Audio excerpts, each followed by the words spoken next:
उन्होंने डिमांड किया है, सरकार में वो हैं और हज भवन आज नहीं बना है। जो लोग कह रहे हैं ना, उस समय वो राजनीति में पैदा नहीं हुए थे, तब से हज भवन है ना। हज कमेटी आज से नहीं है ना। हज कमेटी कब से है? जब राजनीति में उन लोगों का कोई वजूद नहीं था, तब से हज कमेटी है ना। और सिर्फ बिहार में तो नहीं है। हज कमेटी तो केंद्र सरकार के अधीन है ना। तो अगर इतने ही हज कमेटी से किसी को तकलीफ है तो केंद्र से हज कमेटी समाप्त कर दे। अगर इसी से हमारे देश के पढ़े लिखे युवाओं को, बेरोजगारों को रोजगार मिल जाए, नौकरी मिल जाए, सर्विस मिल जाए और महंगाई खत्म हो जाए, तो ये काम देर अंदेर अब भी कर देना चाहिए। आपको लगता है कि मौजूदा वक्त में बीजेपी जानबूझकर विवादित मुद्दों को सामने ला रही है? देखिए, उसमें हमें कहने की और लगने की जरूरत नहीं। कौन क्या कह रहा है, कौन क्या बोल रहा है और कौन क्या किससे बच रहा है, उनकी कथनी करनी, वो सारी चीजें जनता के बीच है। एनडीए की जो स्थापना हुई थी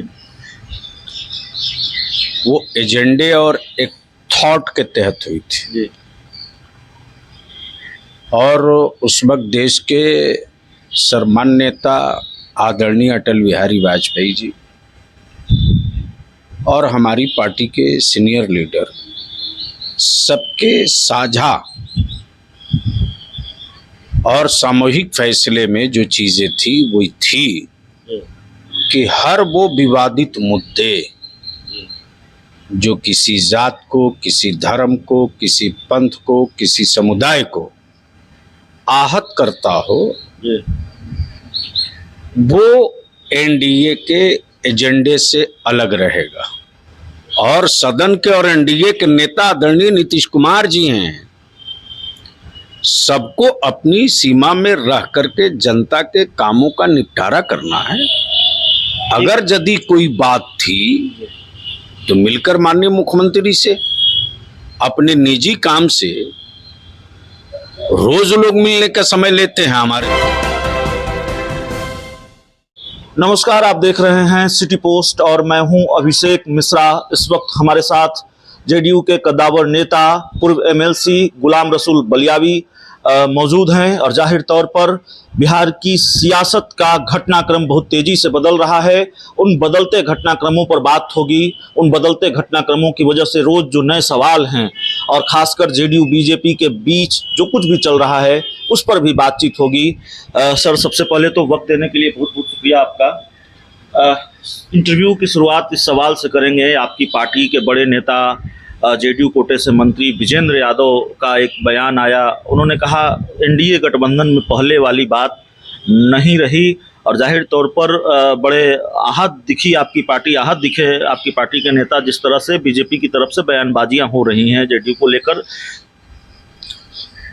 एनडीए की जो स्थापना हुई थी वो एजेंडे और एक थॉट के तहत हुई थी। और उस वक्त देश के सर्वमान्य नेता आदरणीय अटल बिहारी वाजपेयी जी और हमारी पार्टी के सीनियर लीडर सबके साझा और सामूहिक फैसले में जो चीजें थी वो थी कि हर वो विवादित मुद्दे जो किसी जात को, किसी धर्म को, किसी पंथ को, किसी समुदाय को आहत करता हो, वो एनडीए के एजेंडे से अलग रहेगा। और उसी आधार पर जो जनता दल यू का वोट है, जो जनादेश है, गरीब का, गुरबा का, वंचितों का, अल्पसंख्यकों का, दलित भाइयों का, और जो लोग माननीय हमारे नेता श्री नीतीश कुमार जी की आइडियोलॉजी और जनता दल यू के विजन को समर्थन देते थे, उन सारे लोगों ने पूर्ण बहुमत की सरकार बनाई और 2005 से वो सरकार चलते रही।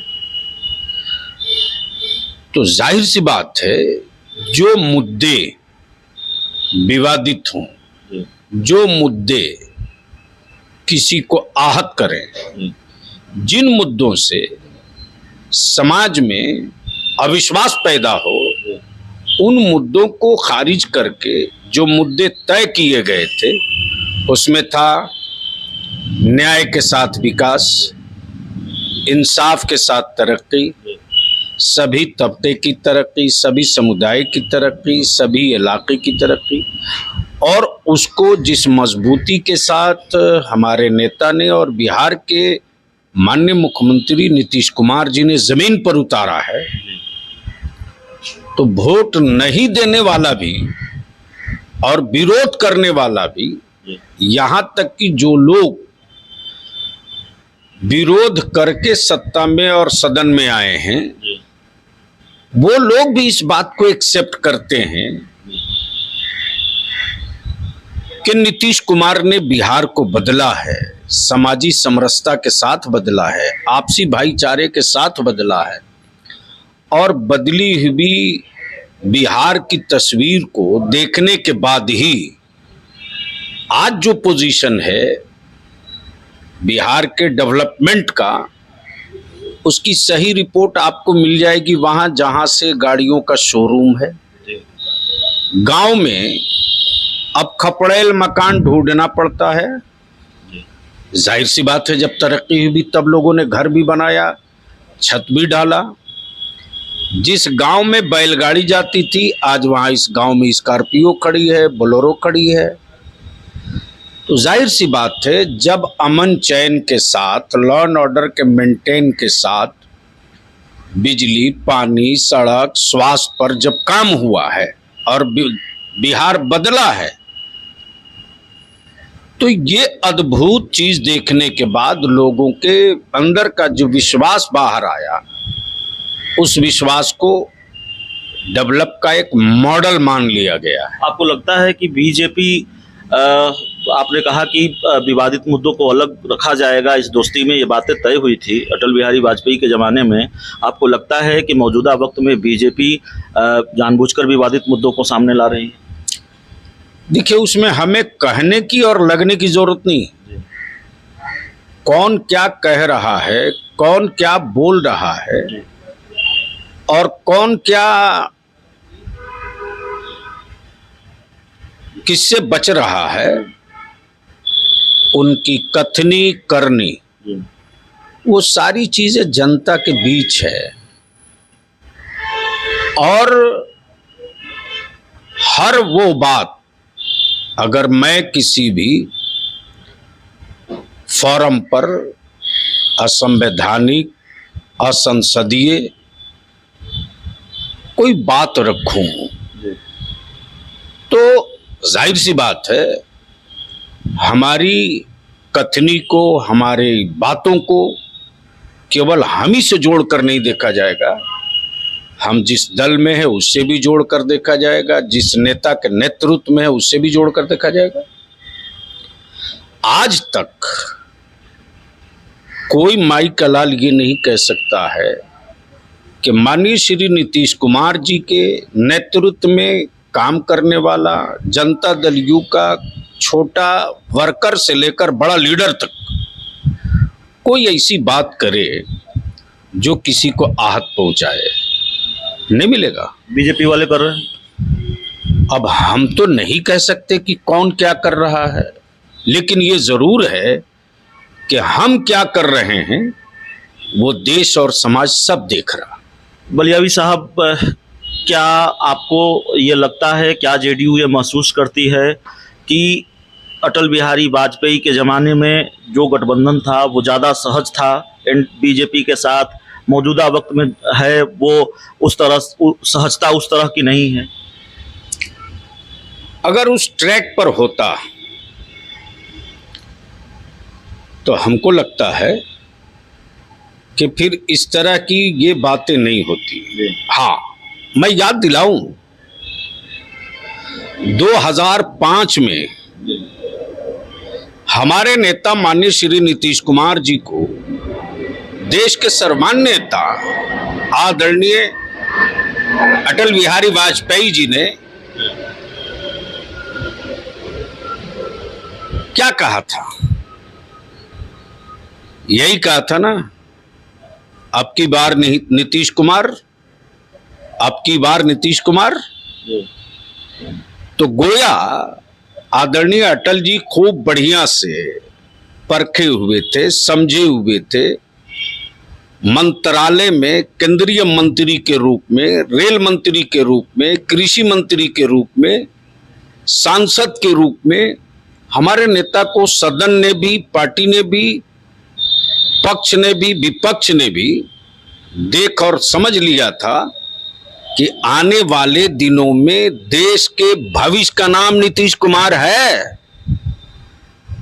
और आदरणीय श्री अटल बिहारी वाजपेयी जी ने 2005 में ये ऐलान किया बिहार के मुख्यमंत्री के लिए। उसी दिन आगे कर दिया ना, उसी दिन घोषणा कर दिया जिस दिन अटल जी ने कहा कि अब की बार नीतीश कुमार। बीजेपी ने मांग की है कि पटना में, अगर पटना के पौष इलाके में अगर हज भवन हो सकता है तो फिर तीर्थ भवन क्यों नहीं हो सकता? तीर्थ भवन भी बनाया जाना चाहिए, क्योंकि हिंदुओं का वोट भी मिला है, हिंदुओं के वोट के आशीर्वाद से भी सरकार बनी है। अब ऐसा है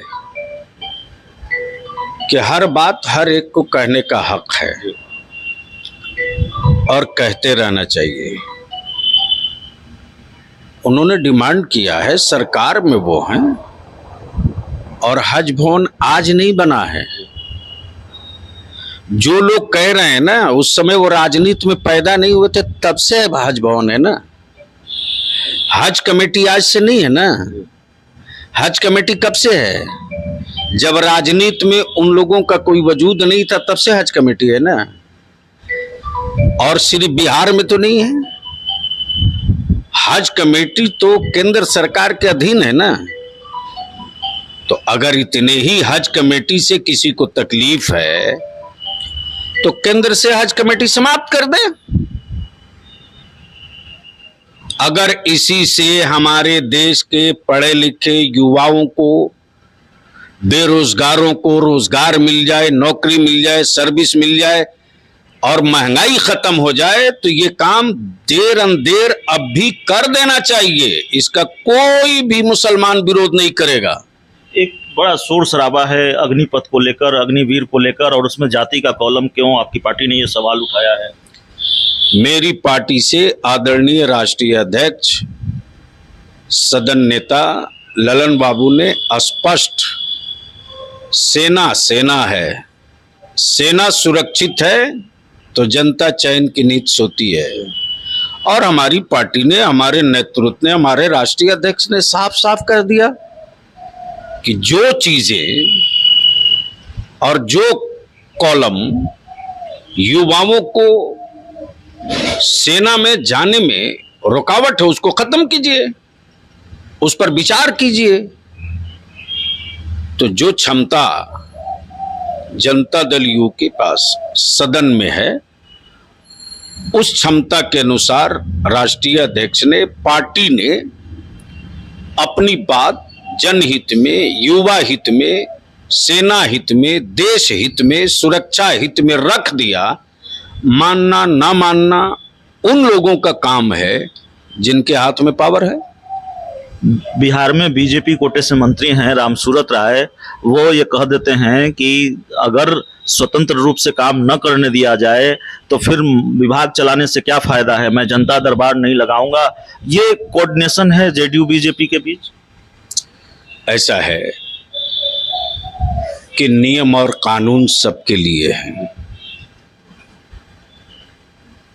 अब भी जो उत्तर प्रदेश में एक मंत्री ने आदरणीय अमित शाह जी को ले जाकर रिजाइन दिया है, त्याग पत्र दिया है मंत्रालय से,